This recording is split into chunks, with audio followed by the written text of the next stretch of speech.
I was sitting down at a table, and I remember one of my children, they were sitting down next to me. When I got up from that dream, I honestly I thought it was about the child that I already had. But in the like when it was I started thinking about that dream, I was like, wait, no, it can't be that child because that child was sitting down next to me. So I was like, okay, God, if you're telling me that I am pregnant, then I have to do a complete change in my life. At that point in time, I was living in a different place. I was doing a job, or I should say a career that I really thought I was going to go much further in. But here was the Lord speaking to me through a dream, and it put something in my heart for me to make a change.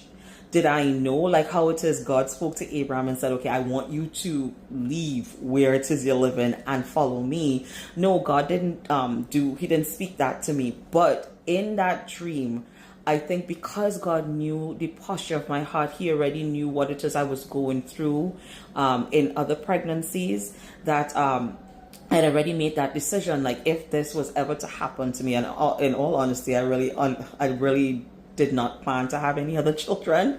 But when that dream came, I was like, okay, God, if this is true, I am going to be moving to somewhere else. And for some reason, I didn't necessarily doubt that dream. I just said, God, if it's true, this is the plans that I'm going to make. And 2 weeks later, my dream that I had came to pass. I was actually pregnant, and I was like, okay. I told my husband, I said, listen, I had told him when it is I had the dream, that if this dream actually comes to pass, this is what I want to do.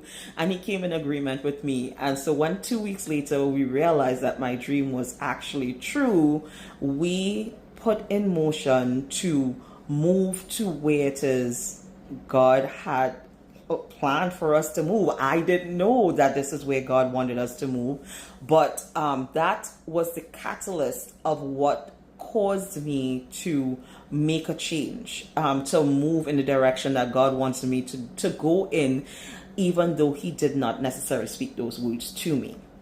So I'm giving you this example of how it is God can speak to us in many different ways. And I did not take that time to just say, okay, God, you know what? No way. There's no way I'm pregnant. There's no way that I even want to be pregnant. I don't know why or how,